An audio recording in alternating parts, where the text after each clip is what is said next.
हरे रानी राम राम, हरे हरे। कोई चार लोग हैंड रेस कीजिए जिन्होंने पिछले सत्र में नहीं पढ़ा था। हरे कृष्णा कृष्ण कृष्णा हरे हरे, हरे राम राम राम हरे हरे।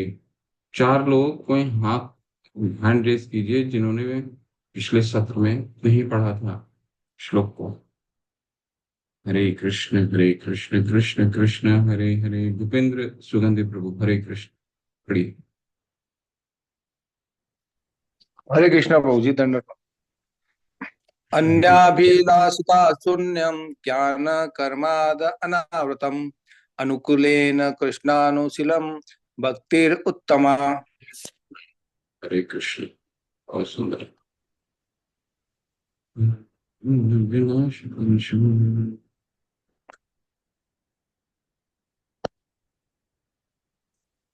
शारदा, शारदा छबड़ा माता, आप अनम्यूट करके पढ़े माता प्लीज।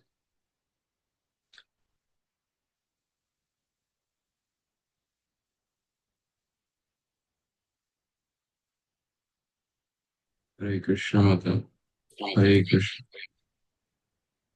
आवाज नहीं आई। हाँ, अभी आ रही है, बोलिए प्लीज। यथा श्री नारद पंचरात्रे सर्व उपाधि विनिर्मुक्तम तत् अर्थ में निर्मलम ऋषिकेश सेवनम भक्ति रुच्यते। हरे कृष्ण, बहुत सुंदर।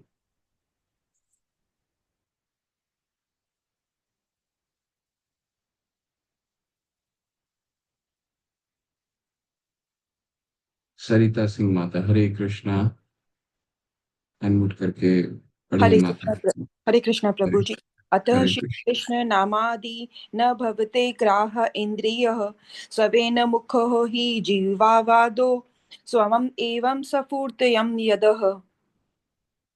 मेरे साथ पढ़िए। अतः श्री कृष्ण नामादि अतः श्री कृष्ण नामादि न भवेत् ग्राह्यम् इन्द्रियः न भवेद ग्राह्यम इंद्रियः सेवोन्मुखे हि जिह्वादौ सेन मुखे वो जीवादो सेवोन्मुखे हि जिह्वादौ सेवनो मुखे ही जीवादो स्वयं एव स्फुरति यदः। स्वयं एवं स्फुते यदः। ठीक, हरे कृष्ण। हरे कृष्ण। कोई नहीं करना चाहते, ठीक है मैं करता हूँ। अनाशक्त विषयान यथार्हम उपयुञ्जतः निर्बंध कृष्ण संबंधे युक्त वैराग्य मुच्यते। अनाशक्त विषयान यथार्हम उपयुञ्जतः निर्बंध कृष्ण संबंधे युक्त वैराग्य मुच्यते। हरे कृष्ण कृष्ण कृष्ण हरे हरे, हरे राम राम राम हरे हरे।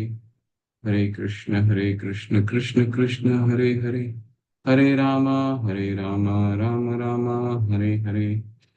तो पिछले सत्र में हमने क्या क्या अध्ययन करा था, इसके बारे में कोई सारांश में कुछ कोई सारांश 2 मिनट में कुछ बोल सकते हैं। पिछले सत्र में हमने साधना भक्ति साधना भक्ति शुरू की थी। सारांश में पिछले सत्र में हमने क्या किस चीज का अध्ययन करा था, 3-4 मुख्य बिंदु में उसको समझाने का प्रयास कीजिए। साधना भक्ति क्या है इसके बारे में हमने चर्चा किया। साधना भक्ति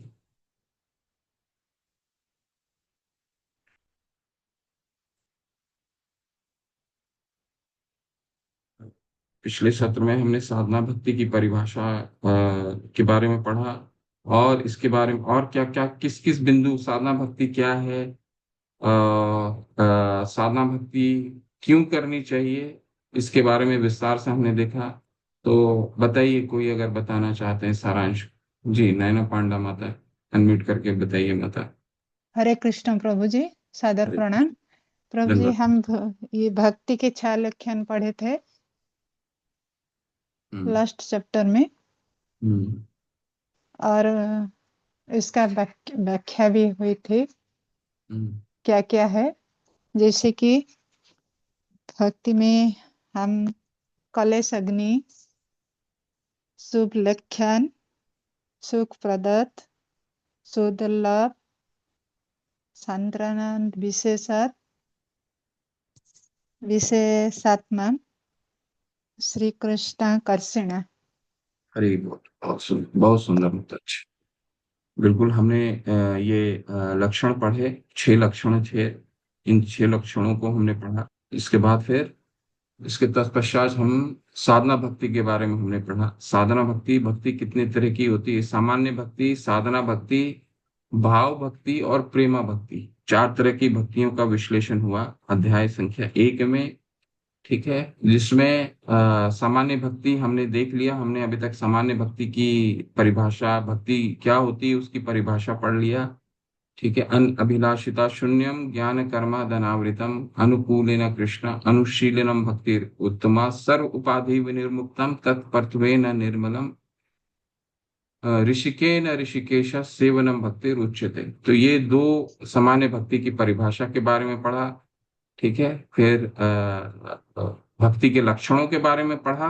तो ये सामान्य भक्ति का भाग हो गया जिसके बारे में माता ने अभी चर्चा किया है। फिर हम भक्ति के 4 साधना भक्ति की तरफ गए। साधना भक्ति क्या होती है? साधना भक्ति के बारे में हमने चर्चा में देखा। साधना भक्ति वो भक्ति जो हम अपने जीवन में व्यवहारिक रूप से किस तरह से ला सकते हैं। ठीक है, तो वो उसको कहा जाता है साधना भक्ति।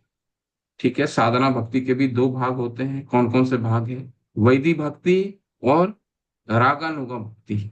ठीक है, वैदी भक्ति कौन सा की परिभाषा क्या है? वैदी भक्ति की परिभाषा है कि अभी राग उत्पन्न नहीं हुआ है, केवल और केवल गुरु के आज्ञाओं का पालन करना ही वैदी भक्ति के नियमों का पालन करना है। ठीक है, और वैदिक भक्ति के नियम पालन करते करते जब राग उत्पन्न हो जाता है, ठीक है, उदाहरण के रूप में हमने ये भी पढ़ा कि वैदिक भक्ति अ, अब जैसे सुबह सुबह उठना है, मंगल आरती करना है। ठीक है, 16 माला करना है, अर्च विग्रह की आराधना करनी है, पूजा करना है, वर्शिपिंग करना है। इसके बाद भागवतम की कक्षा होती है, भागवतम पढ़ना है या सुनना है। ठीक है, ये हो गए अपने हमारे। और शाम को अर्च विग्रह की पूजा करना है, मंदिर में भोग, अपने घर में भोग अर्पित करना है, मंदिर में भोग अर्पित करना है, उसका ग्रहण करना है प्रसाद के रूप में। ये कुछ नियम बताए गए हैं। तो ये वैदिक भक्ति के नियम क्या हो? ये नियम है। ये नियम पालन करते करते जब नियम स्वतः ही हमारे हृदय में वो संचित हो जाता है और वो स्वतः ही हृदय से हम उस कार्य को करने के लिए उत्कंठित होते हैं, उत्साहित होते हैं, तो उसे रागानुगा भक्ति कहते हैं। सुबह जैसे बिना अलार्म के उठ जाना, तो वो हो गया रागानुगा भक्ति। आपका किसी दिन अलार्म नहीं बजा तो ऐसा नहीं होना चाहिए कि हमारी नींद जो है 5:30 बजे 6 बजे खुल रही है। ठीक है, यानी कि जब तक अलार्म बज रहा है, अलार्म पे हमारा नींद निर्भर कर रहा है, तब तक समझिए वो वैदिक भक्ति है।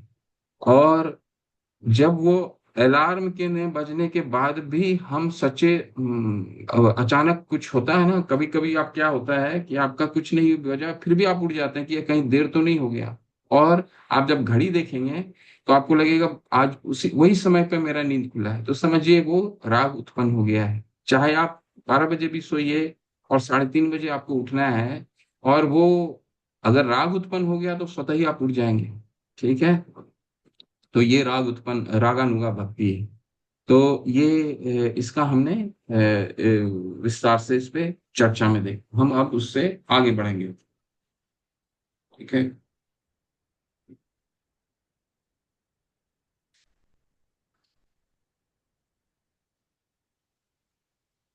अब अपने अपने ग्रंथ खोल लें।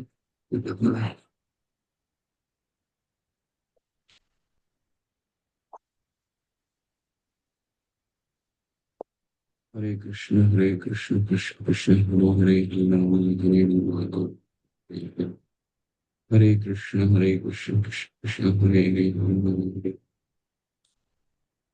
कोई 4 लोग हाथ हैंड रेस कर सकते हैं पढ़ने के लिए।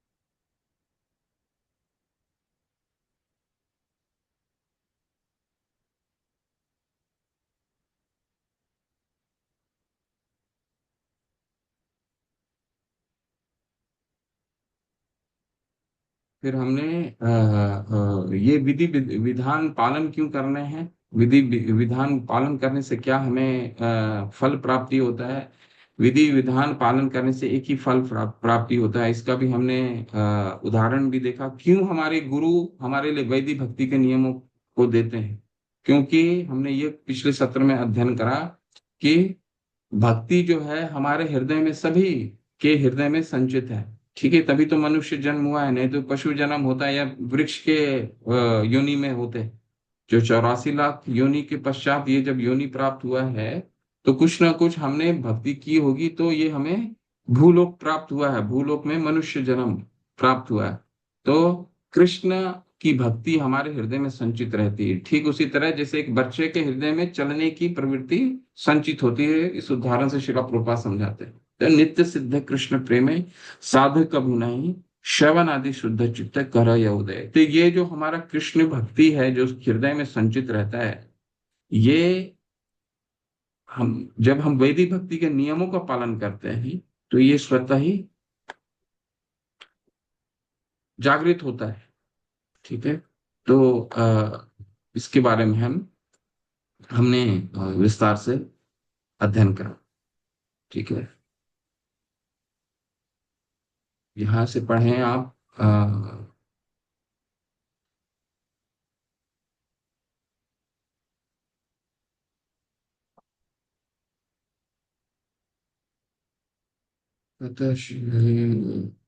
श्रुति में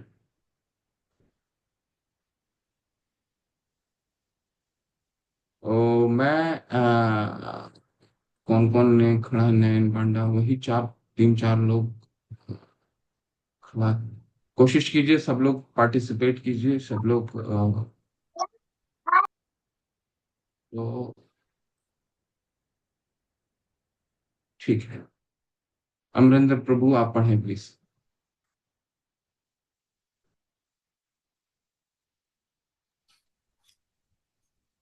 हरे अमरेंद्र कृष्ण कुमार प्रभु। चलिए पढ़ना। हरे कृष्ण, हरे कृष्ण।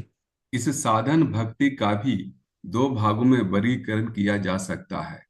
पहली वैधि नामक साधन भक्ति में गुरु आज्ञा अथवा शास्त्र प्रमाण के आधार पर विविध विधानों का पालन करना अनिवार्य है।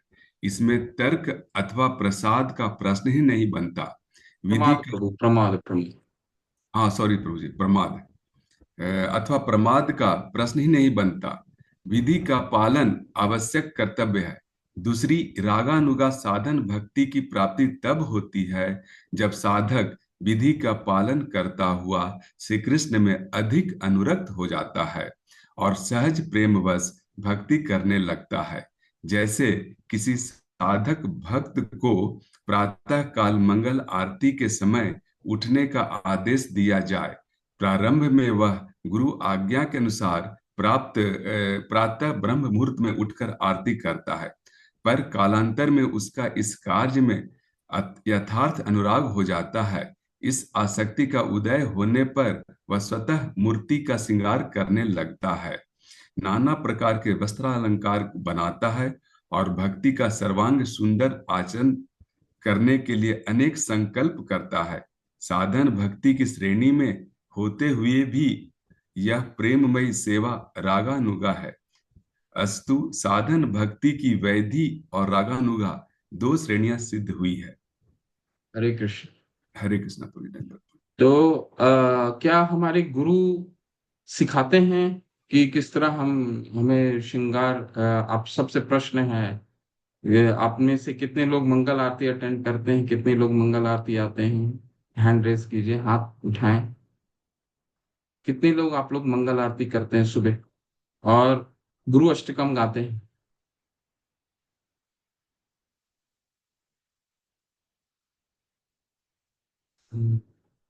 एक, ठीक है, चलिए, ओके। तो मंगल आरती जो जो गाते हैं या मंगल आरती जिनको अध्ययन है, वो बताएं कि हमारे क्या गुरु सिखाते हैं कि मूर्ति की श्रृंगार कैसे की जाए? क्या हम मंगल आरती में कहीं ऐसा गाते हैं कि मंगल आरती मूर्ति की श्रृंगार मैं वो भी आपको बता दिया, गुरु अष्टकम में हम गाते हैं। तो बताएं कि कौन सी पंक्ति है और वो पंक्ति क्या गाते, गुरु हमें क्या सिखाते हैं।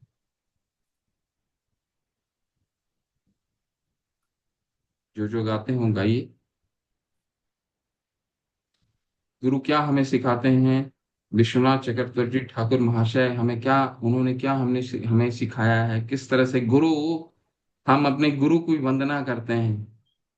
ठीक है, तो गुरु हमें क्या सिखाते हैं। प्रभु जी, तीसरा पैराग्राफ है ना, सिंगारतन मंदिर मारनाथो। गाइए। श्री राधा नित्य नाना श्रृंगारतन मंदिर मार्जनादो युक्तस्य भक्तांश्च नियुञ्जतोऽपि वन्दे गुरु श्री चरणारविन्दम्। हरे कृष्णा हरे बोल, यही है। तो ऐसा शिला प्रभुपाद अपने तात्पर्य में ऐसा कोई भी सिद्धांत नहीं रखेंगे जो शास्त्रों में लिखा हुआ नहीं। तो शास्त्र में क्या कहा है कि गुरु हमें सिखाते हैं मंदिर का मार्जन कैसे करना है, गुरु हमें सिखाते हैं कि शिव विग्रह की मूर्ति की श्रृंगार कैसे करनी है। तो उस श्रृंगार को सीखते हैं और हम वैदिक भक्ति के नियमों का पालन करते हैं। यही वैदिक भक्ति का वैदिक भक्ति के दो भाग हैं, जैसे मैंने बताया साधना भक्ति के दो भाग हैं। वैदिक भक्ति जो गुरु हमें सिखाते हैं कि हमें किन कैसे नियमों का पालन करना है, और उस नियमानुसार जब हम उसका पालन करते रहेंगे, उसको व्यवहारिक रूप से रोजाना उसको व्यवहार में लेकर के आते रहेंगे, तो एक समय ऐसा आएगा कि हमारे चित्त में वो घर कर जाएगा और फिर राग उत्पन्न होगा। ठीक है। अमरेंद्र प्रभु ये एक लाइन और पढ़ी। रूप गोस्वामी ने वैदिक भक्ति की व्याख्या इस प्रकार की है। जब राग अथवा रागानुगा भगवत सेवा के बिना केवल और गुरु अथवा शास्त्र का आज्ञा के बल पर भगवत सेवा में प्रवृत्ति होती है, उसे वैदिक भक्ति कहते हैं। बस ठीक है, तो वैदिक भक्ति की परिभाषा इसको नोट कर लें और इसको अपने ग्रंथ में मार्क कर लीजिए। ये वैदिक भक्ति की परिभाषा है। जब राग अथवा रागानुगा भगवत सेवा के बिना, क्योंकि यहाँ पे कोई प्रेम नहीं होता वैदिक भक्ति में। जैसे कनिष्ठ भक्त हैं, हम जैसे भक्त क्या है, हम जैसे भक्त अभी भक्ति शुरू कर रहे हैं, तो क्या होता है कि राग भी किसी तरह का प्रेम नहीं उत्पन्न होता है। परंतु हम क्या करते हैं, यहाँ लिखा है जब राग तथा रागानुगा भगवत सेवा के बिना कुछ भी प्रेम उत्पन्न नहीं हुआ है, गुरु अथवा शास्त्र का आज्ञा के बल पर भगवत सेवा में प्रवृत्ति होती, उसे वैदिक भक्ति कहते हैं। लेकिन गुरु पे परम निष्ठा उत्पन्न हो गई है कि मेरा जो गुरु हैं वो मेरा उद्धार जरूर करेंगे। यस्य देवे परा भक्ति तथा देवे यथा देवे तथा गुरु। ठीक है, गुरु पे पूर्ण श्रद्धा उत्पन्न हो गई है, तब वो गुरु की बातों को पूर्ण रूप से पालन करने की कोशिश करता है, वो वैदिक भक्ति है। वहां पे अभी कोई किसी भी तरह का भगवान से प्रेम उत्पन्न नहीं हुआ। ठीक है, तो ये वैदिक भक्ति का परिभाषा है।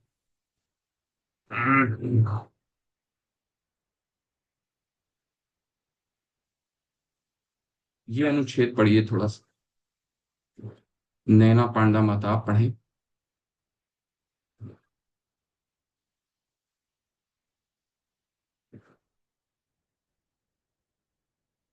हरे कृष्ण।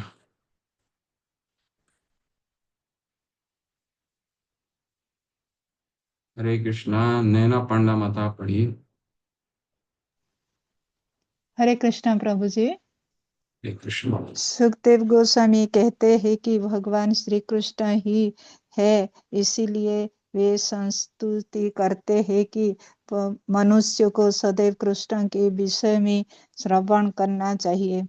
वे यह नहीं कहते कि देवताओं का श्रवण और कीर्तन किया जाए।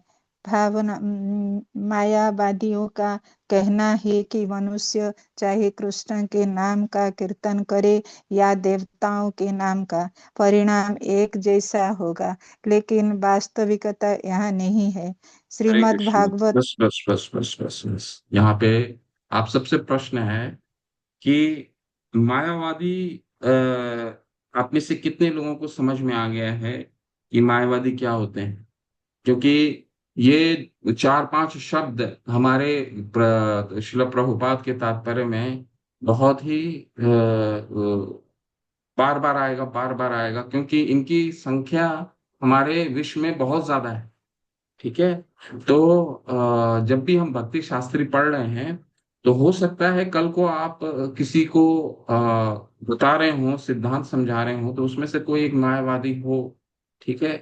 तो हमें ये सिद्धांत जानना जरूरी है कि मायावादी किसको कहते हैं, ब्रह्मवादी किसको कहते हैं, शून्यवादी किसको कहते हैं। तो सुखदेव गोस्वामी क्या कह रहे हैं कि वे नहीं कहते कि देवताओं का श्रवण और कीर्तन किया जाए। मायावादियों का कहना है कि मनुष्य चाहे कृष्ण के नाम का कीर्तन करे या देवताओं के नाम का, परिणाम एक जैसा होगा। ठीक है। तो मायावादी के लिए क्या कहा गया है, भगवत गीता में भी भगवान ने मायावादी के लिए कहा गया है, मायावादी, ब्रह्मवादी, ये दोनों में भेद कीजिए, या फिर समझाइए क्या होता है मायावादी। किसी को अगर ज्ञान है तो, किसी को अगर समझ है, क्योंकि ये कॉन्सेप्ट, ये सिद्धांत हमें जानना बहुत जरूरी है कि मायावादी कौन होते हैं, ब्रह्मवादी कौन होते हैं, सकारवादी कौन है, शून्यवादी कौन है। ठीक है।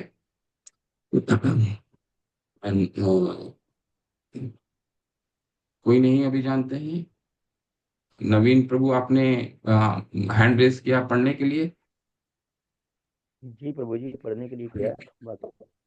मायावादी मतलब माया से मोहित होते हैं, मतलब कहते हैं कि भाई संसार ही सब कुछ है, और मतलब वही भगवान है, मतलब हर चीज में भगवान को देखते हैं वो, कि भाई हर वस्तु भगवान है, हर जीव भगवान है। तो वो समझते हैं कि माया जो ये चल रही है सारा कुछ, ये सब कुछ उसका मिक्सर मिक्सर जो है, मतलब संयुक्त रूप को वो भगवान कहते हैं मायावादी। कि भाई सभी कुछ जैसे पृथ्वी आकाश सब कुछ मिलके जो बना हुआ है वो भगवान है, वो ऐसे कहते हैं, मतलब प्रकृति को भगवान मानते हैं मायावादी जो।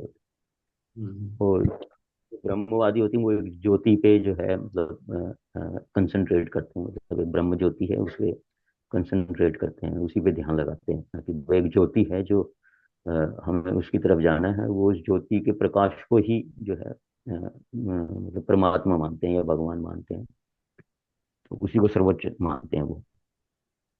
और निर्विशेषवादी तो वो मतलब किसी चीज में मानते ही नहीं है, वो तो कहते हैं कि मतलब सब शून्य है, मतलब एक तरह से कोई साकार कुछ नहीं होता।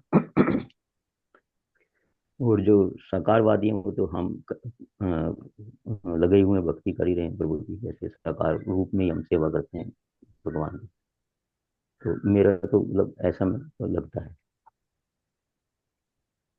हरे कृष्ण, हरे कृष्ण। धन्यवाद प्रभु जी। अमरेंद्र प्रभु, आप कुछ आपको ज्ञात है कुछ, मायावादी क्या है, ब्रह्म प्रभु ने एक बात बताया अपना रखा, ब्रह्मवादी क्या होते हैं, मायावादी क्या होते हैं, आपको ज्ञान है? किसी प्रभु का जी, प्रश्न था ना कुछ दिन पहले, कौन किसने प्रश्न किया था इस ग्रुप में, कौन है मायावादी, कौन है ब्रह्मवादी? प्रभु जी तो मैं ही इस क्या, अच्छा, आपने किया था, ठीक है, समझाइए। प्रभु जी मायावादी एक्चुअली उसका थ्योरी ही गलत है। वो जगह सब कुछ को मिथ्या मानता है। मतलब अगर भगवान है तो भगवान की भी कल्पना उसके अंदर में नहीं आती। जगत मिथ्या है, सब मिथ्या है। और ब्रह्मवादी जो है वो मायावादी से श्रेष्ठ है। उसकी मतलब पहुंच, वो भगवान में विश्वास तो है लेकिन ब्रह्म के लेवल तक ही रुक जाती है।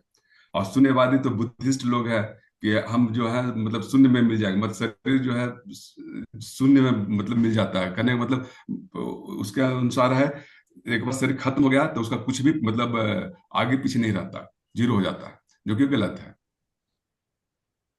और विशेष तो आपसे ही सीखना है प्रभु जी। ठीक है। ओके। हरि बोल। बहुत सुंदर है। और किन्हीं को ज्ञान है कि मायावादी कौन है? श्रीमान पंडित दास प्रभु, आप भाग लेंगे इसमें।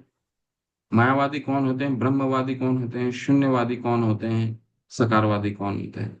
श्रीमान पंडित दास प्रभु।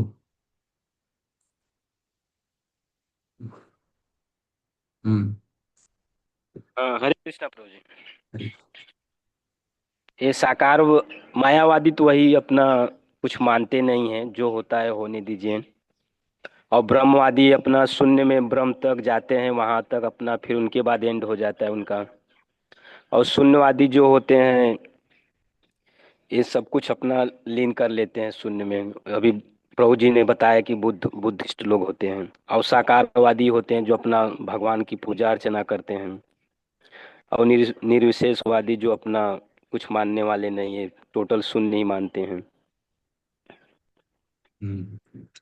ठीक, ओके, हरी हरी। तो भगवत गीता 7:24 में भगवान कहते हैं अव्यक्तम व्यक्तिमापन्नम मन्यते माम अबुद्धया। मायावादी की अगर परिभाषा हमें पढ़नी है तो 7:24 नोट करके रखिए, भगवत गीता 7:24। अव्यक्तम व्यक्तिमापन्नम मन्यते माम अबुद्धया परम भावम अजानन्तो माम अव्ययम अन उत्तमम। मायावादी जो होते हैं उसको भगवान ने अबुद्धया कहा। अबुद्धया का क्या मतलब है? बुद्धिहीन व्यक्ति। उनको क्या लगता है बुद्धिहीन व्यक्ति को? मायावादी की परिभाषा क्या है वो मैं बता दे रहा हूं। हमें बहुत ही कॉन्सेप्ट हमारा क्लियर होना चाहिए, सिद्धांत।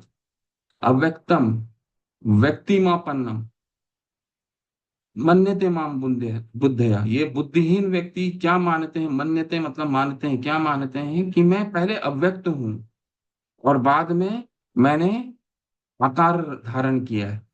ठीक है, मैं निराकार हूं और इसके तत्पश्चात जब लीला करनी होती है तो मैं कृष्ण के रूप में आता हूँ, राम के रूप में आता हूँ, नरसिंह के रूप में आता हूँ, अपने साथ धाम को लेकर के आता हूँ, अपने पार्षदों को लेकर के आता हूँ। और ये जितने धाम हैं, भगवान का जो रूप है, भगवान की जो पार्षद हैं, ये सारे के सारे भौतिक पंच तत्व, भौतिक जड़ पदार्थ से बने हुए हैं। और जब लीला समाप्त हो जाती है तो ये सारे माया को भगवान समेट करके चले जाते हैं।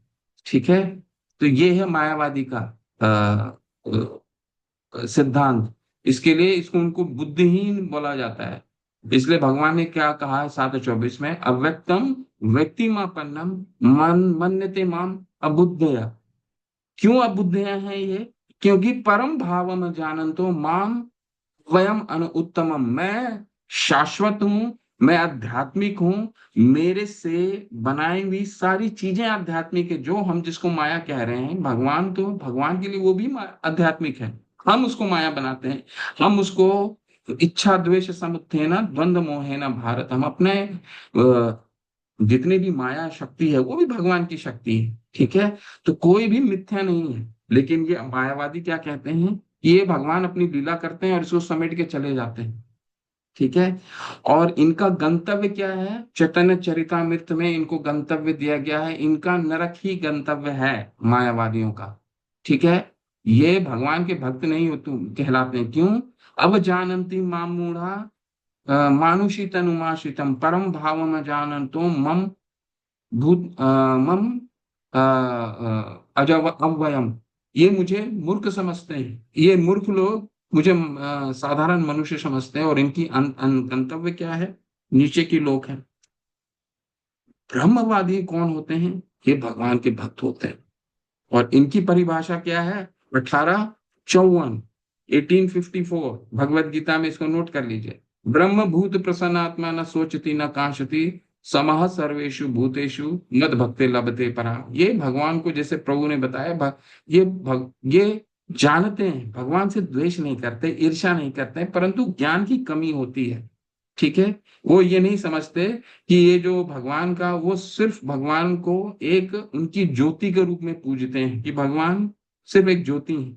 उनको ये यहां तक ज्ञात नहीं होता जो 14 अध्याय के 27वें श्लोक में भगवान ने बताया कि ये जो ज्योति है वो भी मेरे शरीर से निकला हुआ है। ब्रह्मणो ही प्रतिष्ठा अहम।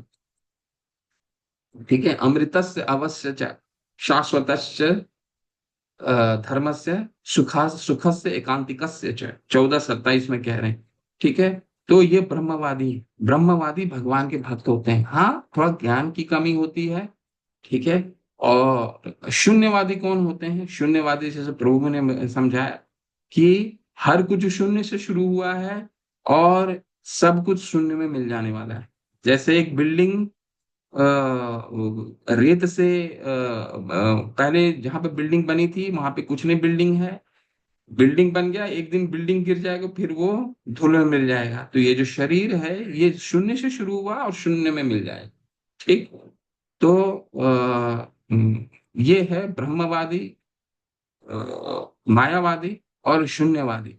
तो ब्रह्मवादी जो है भगवान के भक्त कहलाते हैं, भगवान के भक्त होते हैं। ठीक है, हो सकता है ज्ञान की कमी हो, लेकिन भगवान के भक्त कहलाते हैं। तो ये हमारा ये सिद्धांत बिल्कुल क्लियर होना चाहिए कि ये मायावादी कौन होते हैं, ब्रह्मवादी कौन होते हैं, शून्यवादी कौन होते हैं। और साकारवादी, जैसे नवीन प्रभु ने बताया कि मायावादी हर व्यक्ति हर जगह भगवान को देखता है। तो ये तो साकारवादी का लक्षण है प्रभु, कि भगवान का भक्त जो उत्तम भक्त है। हम अगले अध्याय में चलेंगे तो उसको पढ़ेंगे। अगले ये भगवान का भक्त कहीं एक जगह भगवान को नहीं देखता, हर चीजों में भगवान को देखता है।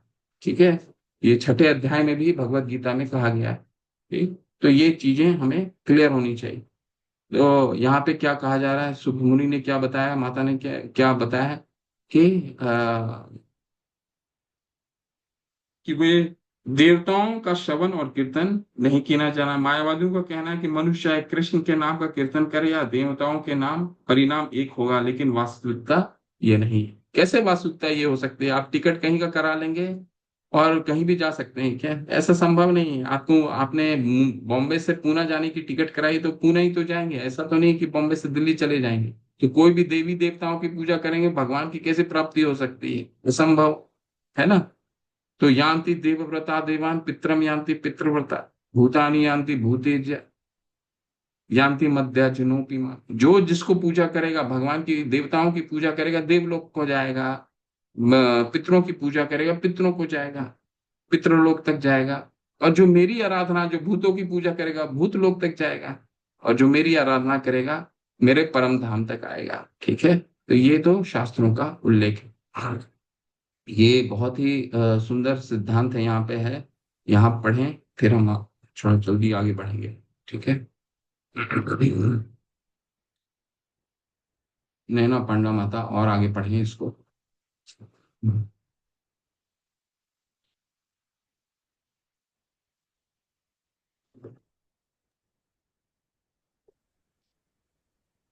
हरे कृष्णा। हरे कृष्णा प्रभु जी। हरे कृष्ण। मान लीजिए कि मनुष्य अपने इस मानव जीवन में कृष्ण भावनामृत का विकास नहीं कर पाया, तब वह जन्म मृत्यु के चक्र में फेंक दिया जाएगा।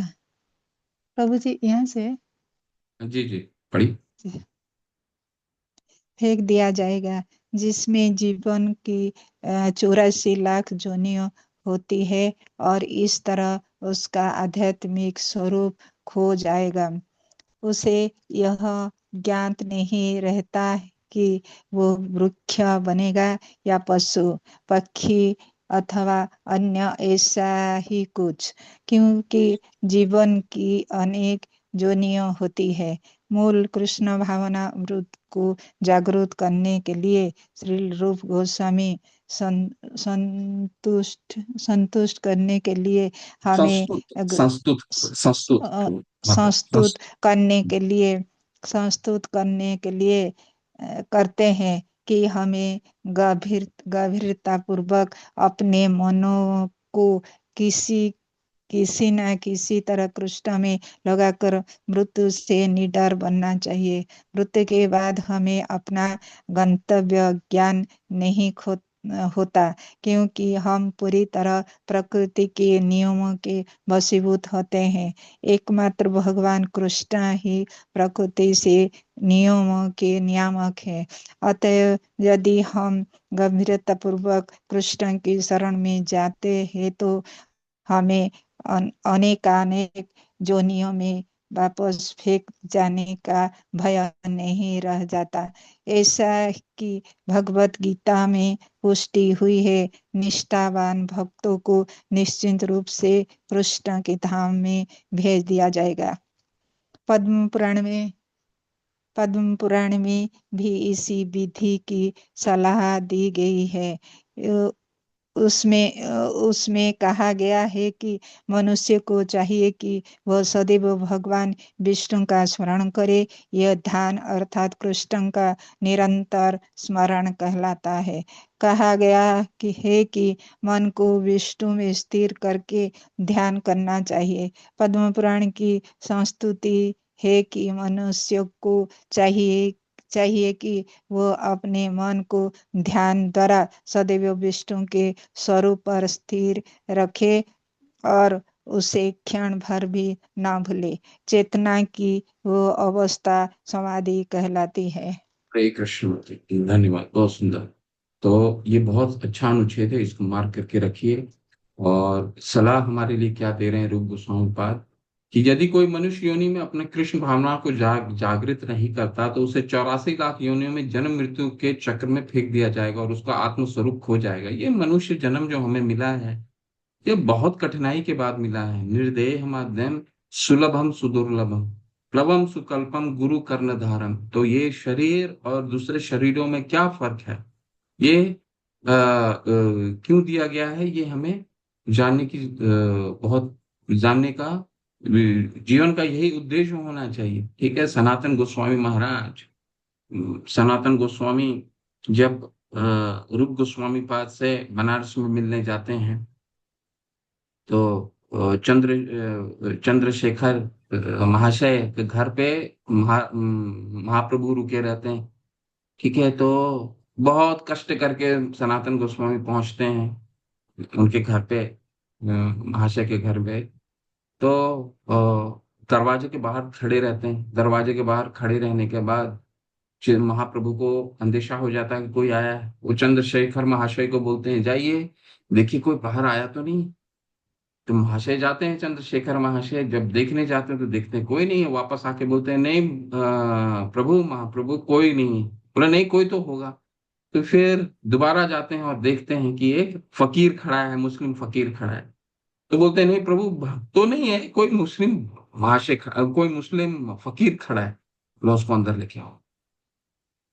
अंदर लेके आते हैं और जैसे ही अंदर जाते हैं महाप्रभु तो पहचान लेते हैं कौन है, भगवान का भक्त है, भगवान तो पहचान ही लेंगे। तो उनको गले से लगाते हैं और चंद्रशेखर महाशय को बोलते हैं इनका हुलिया ठीक करो, क्योंकि वो मुस्लिम साम्राज्य में एक बहुत बड़े अध्यक्ष अधिकारी थे, प्रधानमंत्री के पद तक पद में थे।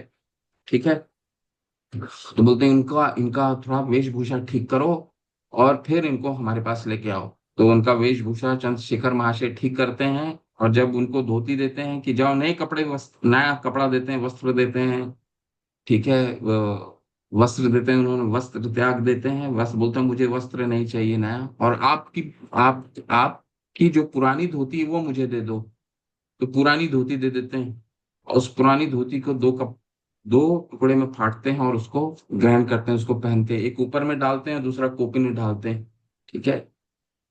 तो ऐसा अधिकारी सनातन गोस्वामी महाराज जब ये धारण करके आते हैं और तब महाप्रभु गले लगाते हैं। सबसे पहला प्रश्न सनातन गोस्वामी महाराज करते हैं, क्या कहते हैं, के नामी केने माय जाते त्रपत्रया, के आमी केने माय जाते तपत्रय। मैं कौन हूं और मुझे 3 ताप क्यों सता रहे हैं। यह नहीं जानी कि मोन हित है। मैं नहीं जानता हूं कि मेरा हित क्या है महाप्रभु, मुझे बताइए। ठीक है। तो सबसे पहला प्रश्न जीवन का यही होना चाहिए कि मैं कौन हूं, मेरा शरीर क्या है, जो सनातन गोस्वामी हमें आचरण से हमें समझाते हैं। पहला प्रश्न क्या उन्होंने किया, के आमी, मैं कौन हूं, केनो माय जारे तपत्रय। ये 3 ताप जो हैं, आध्यात्मिक, अधिभौतिक, अधिदैविक, ये 3 ताप मुझे सताते हैं। मुझे कष्ट क्यों आता है। मुझे एक ऐसा व्यक्ति बोल रहा है जो प्रधानमंत्री के पद तक पद में विराजमान था, ऐसा व्यक्ति जिसमें भौतिक विलास की कोई कमी नहीं थी उनके, फिर भी वो कह रहा है के आमी केने माय जाते त्रपत्र। ये 3 ताप मुझे क्यों सताते हैं। जब तक मैं नहीं जानूंगा, यह नहीं जानी के मोना हित है, जब तक मैं नहीं जानूंगा इसका उत्तर क्या है, तब तक मैं मेरा उद्धार कैसे होगा, हित कैसे होगा। ठीक है, तो यही जीवन का, यही मनुष्य जीवन का मुख्य उद्देश्य होना चाहिए कि ये मनुष्य जन्म मिला क्यों है। आहार निद्रा भय मैथुन के लिए तो नहीं मिला है। ठीक है, कष्टान कमान अर्हते वीड भुजाम, ये तो एक मल खाने वाला पशु भी अपने जीवन में करता है। परंतु ये रूप गोस्वामी पाद क्या कहते हैं, अपने आद्य स्वरूप कृष्ण भावना को पुनः उद्भावित करने के लिए रूप गोस्वामी का परामर्श है कि किसी न किसी प्रकार हमें अपना मन दृढ़ता से कृष्ण में निवेशित करना चाहिए। ये न केन प्रकारेण मना कृष्ण निवेशय, ये जितने वेदी भक्ति के नियम हैं ये क्यों दिए गए हैं, किसी न किसी तरह से हम कृष्ण के आराधना में उलझे रहें। हालांकि इस युग में संकीर्तन यज्ञ की ही स्तुति की गई है। तो शिला प्रभुपाद से कई बार प्रश्न किया जाता था, आप ये मंदिर का निर्माण क्यों किया कर रहे हैं, जबकि सिर्फ नाम संकीर्तन हरि नाम की ही कीर्तना देवस्य ये मुक्त संग परम व्रजेत शिला इसमें कलयुग की स्तुति क्या है, यज्ञ क्या है, संकीर्तन यज्ञ क्या है, युग धर्म क्या है, संकीर्तन केवल भगवान का हरिनाम। फिर भी ये इतनी मंदिर का निर्माण क्यों क्यों किया जा रहा है। तो शिला प्रभुपाद ने बताया कि ये इसीलिए, हरिनाम तो है उद्देश्य, लेकिन हरिनाम तक पहुंचने के लिए किसी न किसी तरह से लोगों को मन मन कृष्ण के विग्रह में, कृष्ण के आराधना में लगा के रखना है। इसलिए इतने सारे प्रोग्राम है, इतने सारे मंदिर हैं, मंदिर में इतना सारा कार्यक्रम है। ये न के न प्रकारेण मना कृष्ण निवेशियत। तो इसीलिए कहा जाता है ये भक्ति रसामृत सिंधु क्या है, ये कानूनी किताब है, रूल बुक है। ठीक है, देखिए रूप गोस्वामी पाद ने क्या सिद्धांत रखा, किसी न किसी प्रकार से अपने मन को दृढ़ता से निवेशित करना चाहिए। तो जो भी कार्यक्रम है ये इसीलिए दिया जा रहा है कि हमारा मन ना भटके, ऐसा करके परिणाम परिणाम में मृत्यु से निर्भय हो जाए। मरने के बाद हमारी गति क्या होगी हमें पता नहीं। रात को सोते हैं, सोने के बाद हमें कहाँ पता होता है हम क्या है। तो रात को जो 6 घंटा हम सोते हैं, 5 घंटे सोते हैं, एक ये केवल और केवल मरना सनी है।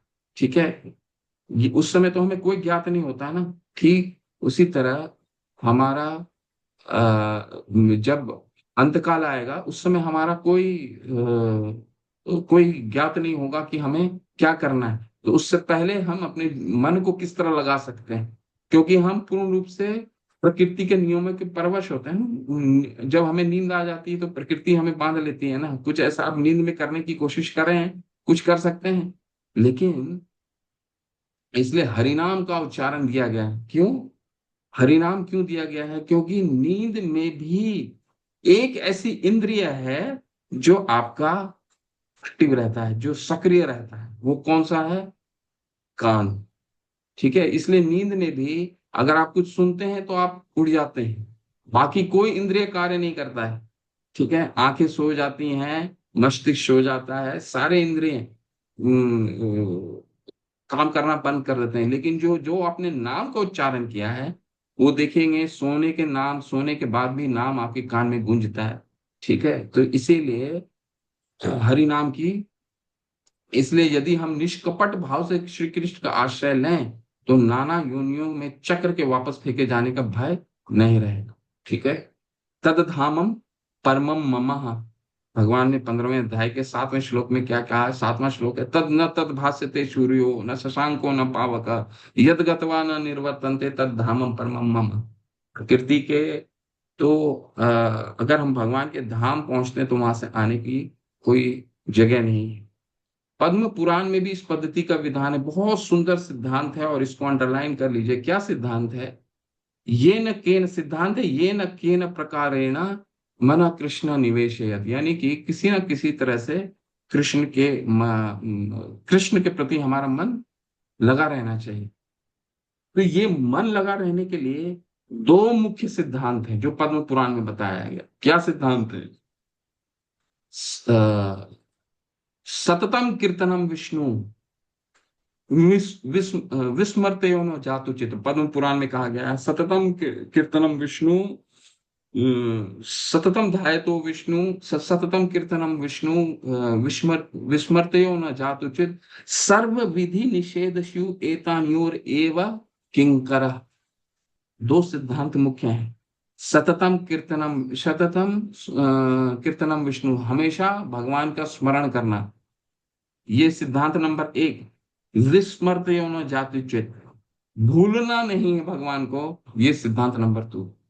हर कुछ सिद्धांत के पीछे क्या होता है? प्रवृत्ति होती है, निवृत्ति होती है। प्रवृत्ति क्या है? हमें याद रखना है भगवान को। निवृत्ति क्या है? किसी भी समय भूलना नहीं है। ठीक है। और जितने भी नियम हैं वो सब इनके चारों तरफ घूमता है। एतान्योर एक किंकर, किंकर मतलब दास।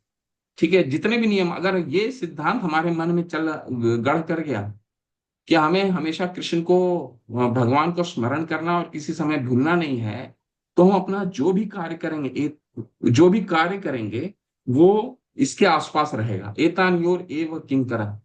ठीक है। तो ये सिद्धांत है कि अगर कृष्ण के मन लगाना है तो ये दो सिद्धांत हमें पालन करने पड़ेंगे। हर समय कृष्ण को स्मरण कैसे करें और किसी भी समय उनको भूले नहीं। ठीक है। तो ये बहुत ही मुख्य सिद्धांत है।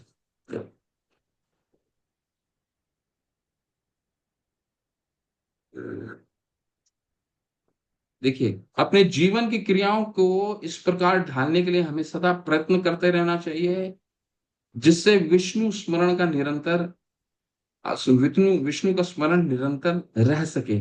इसी का नाम कृष्णा भावनामृत है। बहुत ही सरल है कृष्णा भावनामृत, जो इस्कॉन गौड़ीय संप्रदाय का जो सिद्धांत है बहुत ही सरल है।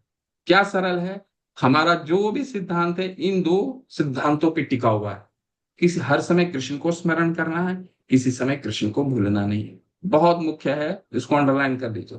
ठीक है। और जो भी वेदी भक्ति के नियम दिए जाएंगे वो सारे इन दो सिद्धांतों का, मुख्य सिद्धांतों का एक उप सिद्धांत है। ठीक है। इसके बाद सब इनको फॉलो करता है। चाहे आप किसी का भी स्मरण कीजिए, श्री राम का स्मरण कीजिए, चतुर्भुज का स्मरण कीजिए, विष्णु स्मरण कीजिए, श्री राम का कीजिए, करते रहिए। ये न केन प्रकार है ना मना कृष्ण निवेशित है, मन लगा के रखिए। ठीक है। देखिए, यदि इस विधि विधान को माना जाए तो अन्य सब विधि विधान अपने आप पालन हो जाएगा, क्योंकि अन्य सब विधान इस प्रधान सिद्धांत के सेवक हैं। एतान्योर एव किंकर। अगर ये दो चीजें पालन कर लें हम, तो हम अपना जीवन का जो दिनचर्या है वो इसी के आसपास घुमा सकेंगे। हम इसको अपने मुख्य जीवन का सिद्धांत अगर बना लें, बाकी जो भी सिद्धांत हम बनाएंगे, चाहे वो पैसा कमाना है, चाहे वो घर बनाना है, चाहे कुछ भी करना है, वो इसके आसपास घूमना चाहिए। ठीक है। तो ये बहुत ही मुख्य सिद्धांत था जिसको मैं बताना चाह रहा था आपको।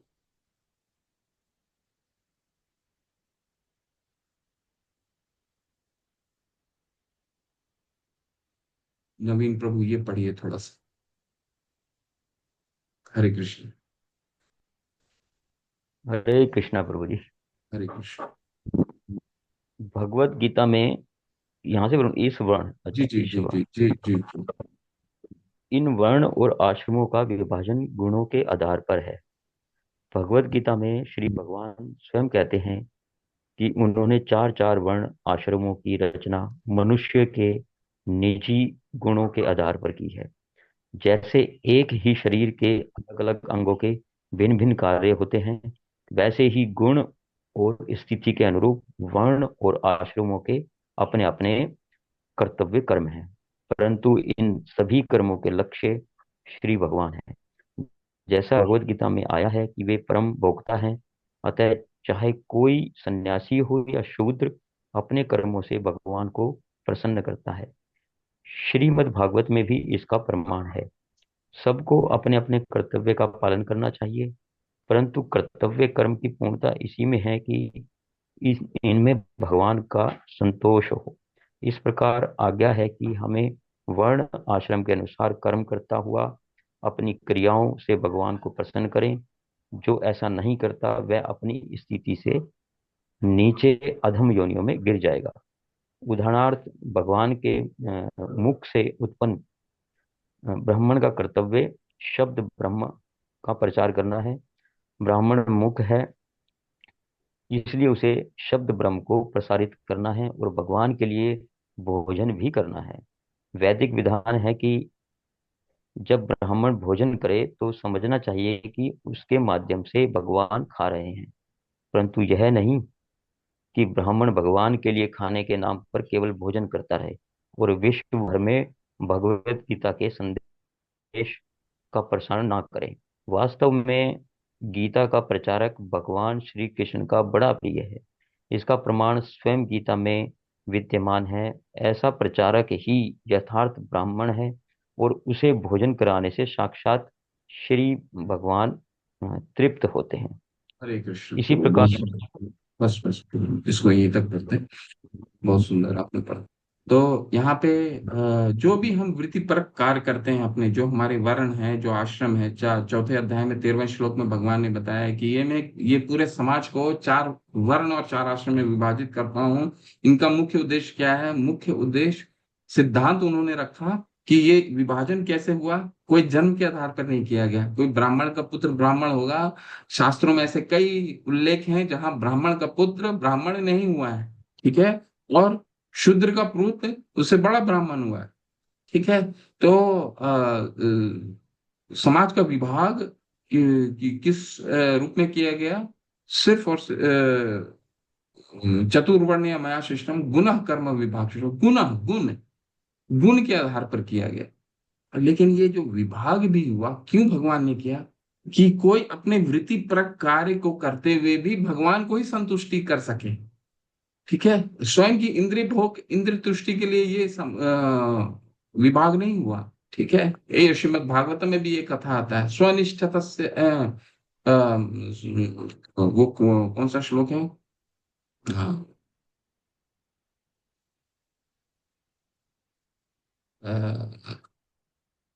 स्वनिष्ठ पुंसा विवक्षेन कथा सियो न नोत उत्पदाय दे रतिम शम ए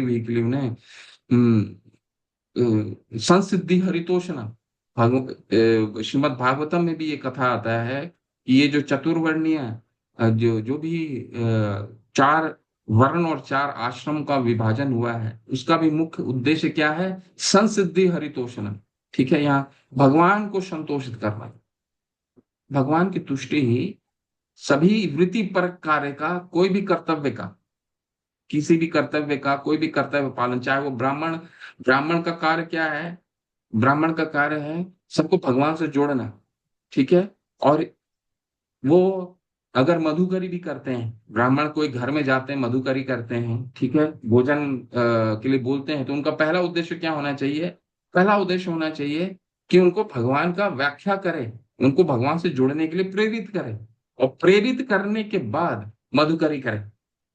केवल और केवल अगर ब्राह्मण जाकर के भोजन की भोजन मांगता है और किसी तरह का भगवान का व्याख्या नहीं करता किसी गृहस्थ के घर में जाके, तो वो फिर ब्राह्मण गुण नहीं हुआ, ठीक है। तो सभी आश्रमों का केवल और केवल एक ही उद्देश्य था, संसिद्धि हरितोषणम, ठीक है। उसी तरह आपका क्षत्रिय का भी वही उद्देश्य है,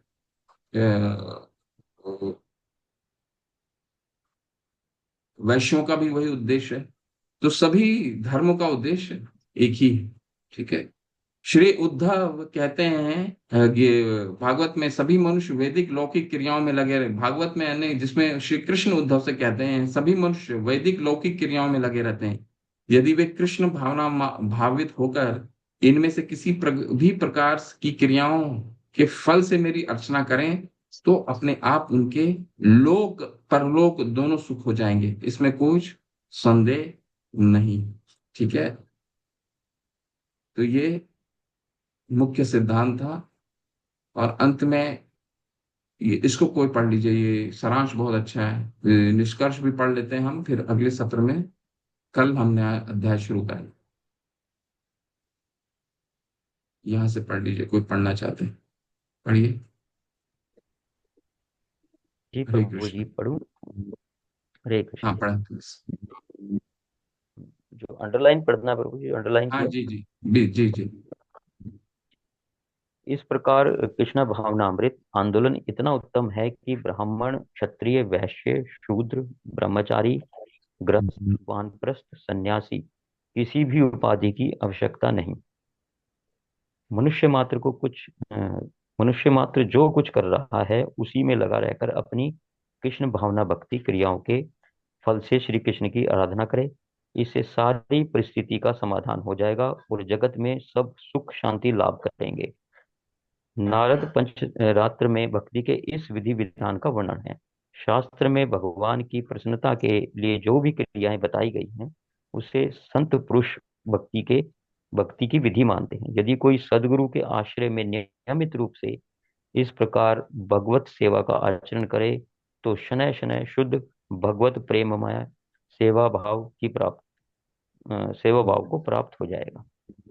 हरे कृष्ण हरे कृष्ण। तो भगवान ने 8वें अध्याय में भी यही कहा है। क्या निष्कर्ष क्या है? देखिए, निष्कर्ष शिला प्रभुपाद बहुत अच्छे से समझा रहे हैं।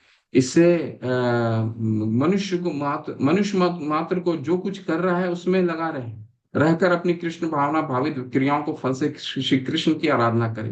तो कलयुग में कोई संन्यास लेने के लिए संस्तुति नहीं की गई है। शिला प्रभुपाद निष्कर्ष में क्या कह रहे हैं कि जो भी जिस अवस्था में है, अपने घर में है, कोई गृहस्थ है, कोई कार्य कर रहा है, वो वहीं रह करके ये वैदिक भक्ति के नियमों को पालन कर सकता है। उसे और कुछ करने की आवश्यकता नहीं है। लग के अपनी कृष्ण क्रियाओं को सिर्फ वैदिक भक्ति के नियमों को पालन, इससे सारी परिस्थिति का समाधान हो जाएगा और जगत में सब सुख शांति लाभ करेंगे। ठीक है। नारद पंचरात्र में भक्ति की इस विधि का वर्णन है। शास्त्र में भगवान की प्रसन्नता के लिए जो भी क्रियाएं बताई गई हैं उसे संत पुरुष भक्ति की विधि मानते हैं। तो जितनी भी विधि वैदिक भक्ति के जो नियम का हम पालन करते हैं वो मुख्यतः नारद पंचरात्र से, जो भी आप देखते हैं मंदिर में विग्रह की सेवा होती है, उस सारे के सारे नारद पंचरात्र से लिए गए हैं। ठीक है। तो सिर्फ यही उद्देश्य होना चाहिए। निष्कर्ष ये है कि वैदिक भक्ति के नियम का पालन हम अपने जिस स्थिति में हैं उस स्थिति में रह करके कर सकते हैं। भगवान ने भी भगवत गीता में भी शिला अर्जुन को क्या कहा कि तुम युद्ध करो, तस्मात् सर्वेषु कालेषु माम अनुस्मर युद्ध च मयि अर्पितो मनोर्बुद्धि मामी एव अश्यति असंशय। तुम केवल और केवल युद्ध करो और अपने मन और बुद्धि को मुझ पे लगा के रखो। उन्होंने कहीं नहीं ये संस्तुति की कि संन्यास लो, बल्कि संन्यास को तो उन्होंने निष्कासित किया। कर्म तीसरे का चौथा या पांचवा श्लोक है तीसरे अध्याय का, कर्म इंद्रियाणि संयम्य आस्ते मनसा स्मरण इंद्रियार्थान विमूढ़ आत्मा मिथ्याचार से उच्यते। सन्यासियों को तो उन्होंने कहा कि जो सन्यासी ठीक है वो भी ठीक होता है, लेकिन अगर सन्यासी का हृदय शुद्ध नहीं है तो कहीं सन्यास ले लिया और सन्यास के बाद उसका फिर भोग प्रवृत्ति जाग गई तो ऐसे ऐसे व्यक्ति को क्या कहते हैं? ऐसे व्यक्ति को कहा जाता है मिथ्याचारी। भगवान बहुत ही कड़े शब्दों का इस्तेमाल करके बोलते हैं मिथ्याचारी से उच्चते। तो इसलिए संस्तुति क्या है? भगवान ने हमें सिद्धांत भगवत गीता में वो सारे सिद्धांत बताए हैं जो यहाँ पे सिद्धांत का जिसका विस्तार होने वाला है। ठीक है। सिद्धांत क्या था? तस्मात् सर्वेषु कालेषु माम अनुस्मर युद्ध च। अर्जुन तुम युद्ध करो, अपने मन और बुद्धि को मेरे पे लगाओ। रूप गोस्वामी पाद ने उस सिद्धांत को व्यवहारिक रूप से हमें क्या बताया कि कोई कुछ करने की आवश्यकता नहीं है। अर्जुन के जैसे उन्होंने बोला युद्ध करो और मेरा मन लगाओ, तो हम क्या कर सकते हैं? अपने काम करते हुए हम भगवान में मन कैसे लगा सकते हैं? केवल और केवल वैदिक भक्ति के नियमों का अगर हम पालन करते हैं, जो हमारे नारद पंच रात्र की विधि से हमें गुरु हमें देते हैं, उसका अगर हम अपने जीवन में उसका पालन करते हैं तो हमारे लिए सुख और शांति हमें समझ में आ जाएगा कि कौन भोक्ता राम है। जिस दिन हम ये समझ गए कि भोक्ता राम यज्ञ तपसाम सर्वलोक महेश्वरम सुहृदय सर्वभूतानाम ज्ञात्वा माम शांति मृच्छति, हम बिल्कुल शांत हो जाएंगे। ठीक है। ऐसा इसलिए इसको शांति सूत्र भी बोला जाता है। 5वां अध्याय का ये अंतिम श्लोक है। ठीक है। वो कैसे होगा? केवल और केवल जो जिस कार्य में वृत्ति परक कार्य में जो लगे हुए हैं वो केवल भक्ति के नियमों का पालन करें तो ठीक है। हरे कृष्णा, शिला प्रभुपाद की जय। तो आपका ये दूसरा अध्याय समाप्त होता है। कल तीसरा अध्याय हम शुरू करेंगे। देखता हूँ कल अगर होता है तो ये तीसरा अध्याय पढ़ के आप लोग आइए। और इसमें तीसरा अध्याय बहुत ही महत्वपूर्ण है, जब 3 कोटि के भक्तों का चर्चा होगा, उत्तम भक्त, मध्यम भक्त और कनिष्ठ भक्त। ठीक है, और इन सब की हम चरित्र को देखेंगे। हरे कृष्ण। किन्हीं का कोई प्रश्न है? जी प्रभु जी। प्रभु जी, हम आप जो बताया हम लोग को अन्याभिलाषिता शून्यम ज्ञान कर्मादि अनावृतम, तो इसमें ज्ञान कर्मादि को एक बार फिर से समझाएंगे प्रभु जी। हम्म तो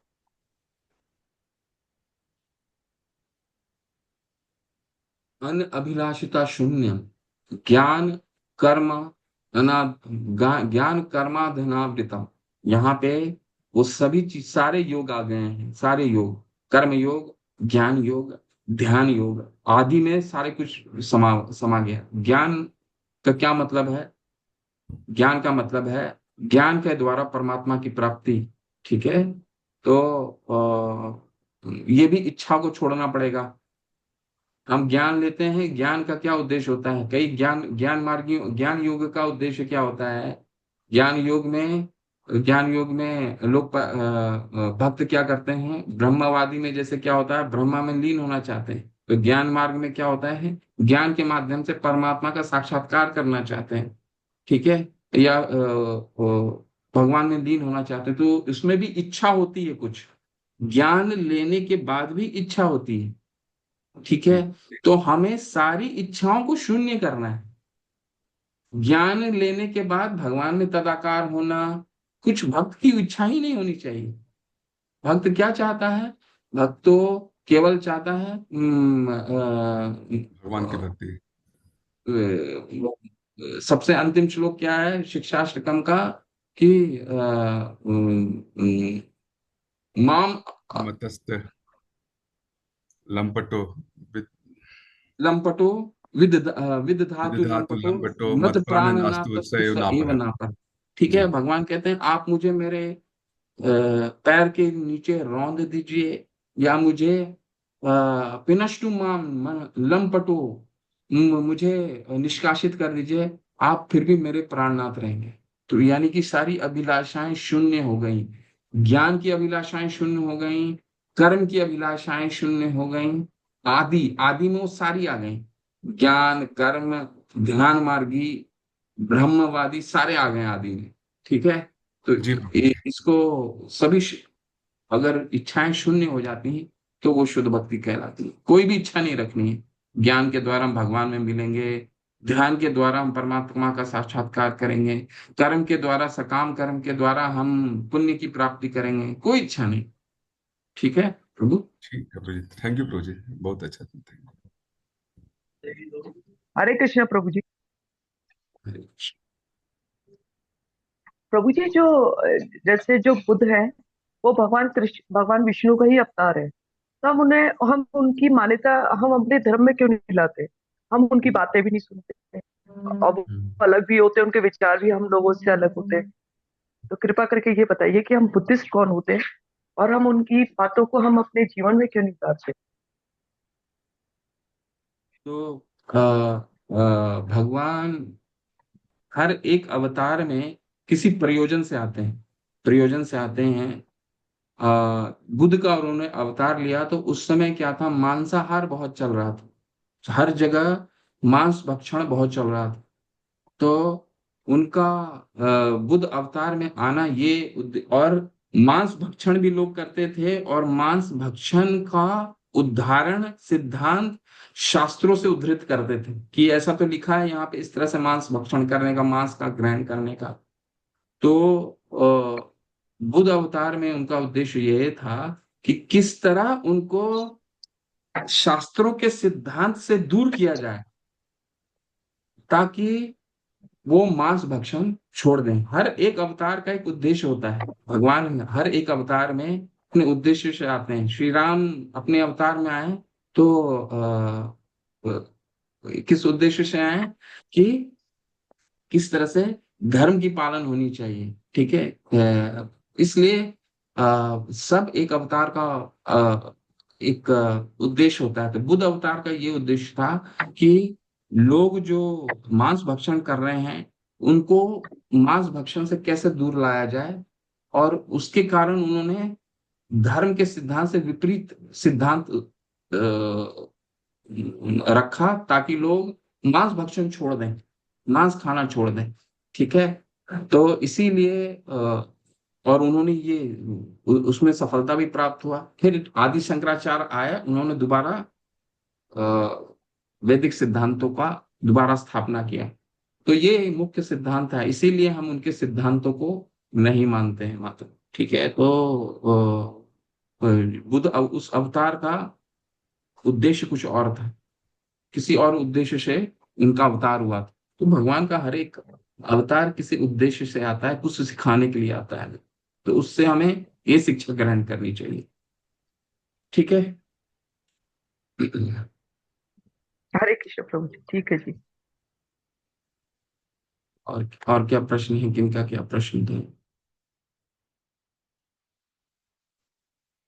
नवीन प्रभु, हरे हरे कृष्ण। कृष्णा प्रभु जी। प्रभु जी, जो हम स्टार्टिंग में पढ़ते हैं, जो 4 श्लोक पढ़ते हैं, तो वो कहाँ से लिए हैं? मतलब भागवतम से लिए हैं? कहाँ, कौन से उसमें है ग्रंथ से बीआरएस का लिए हुए भक्ति हैं? रसामृत सिंधु का ही है वो सारे श्लोक। अच्छा, वो इसी में, इसी के अंदर बुक में ही है?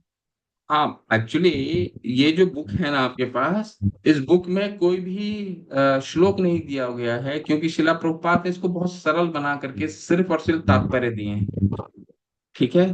परंतु हमारे सिलेबस में ये 4 श्लोक हमें याद करने का उद्देश्य है। ये 4 श्लोक हमें, अगर आप श्लोक पढ़ना चाहें तो उसके लिए भक्ति रसामृत सिंधु एक बहुत बड़ा ग्रंथ है, गौड़ीय संप्रदाय में पढ़ाया जाता है, ठीक है, बहुत बड़ा ग्रंथ है। तो इसको बहुत सारांश हमें सिर्फ और सिर्फ इसका तात्पर्य शिला प्रभुपाद ने बताया है। तो ये जो 4 श्लोक पढ़ते हैं ये इसी का है प्रभु, भक्ति मतलब रसामृत इसी, सिंधु। वो मतलब उनको, मतलब उनके अर्थ समझाए गए हैं इसके बुक के अंदर? हाँ, ये ग्रंथ में केवल और केवल अर्थ और तात्पर्य है, और श्लोक नहीं है प्रभु इसमें, जी जी थोड़ा प्रभु सरल बनाने के लिए। जी। हरे कृष्ण प्रभु जी।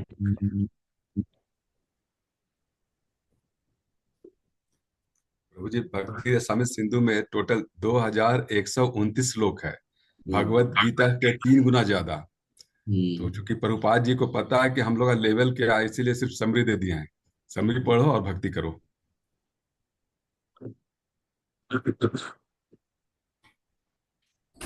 ठीक है, और कोई प्रश्न है किन्हीं का? ठीक है, चलो। वाञ्छाकल्पतरुभ्यश्च कृपा सिंधु एव च पतितानां पावनेभ्यो वैष्णवेभ्यो नमो नमः। अनंत कोटि वैष्णव वृंद की जय, श्रील प्रभुपाद की जय, नमाचार्य हरिदास का ठाकुर की जय, षड गोस्वामी की जय। हरे कृष्ण निताय गौर प्रेमानंदे, हरे कृष्ण। आप सभी को हरे कृष्ण प्रभु।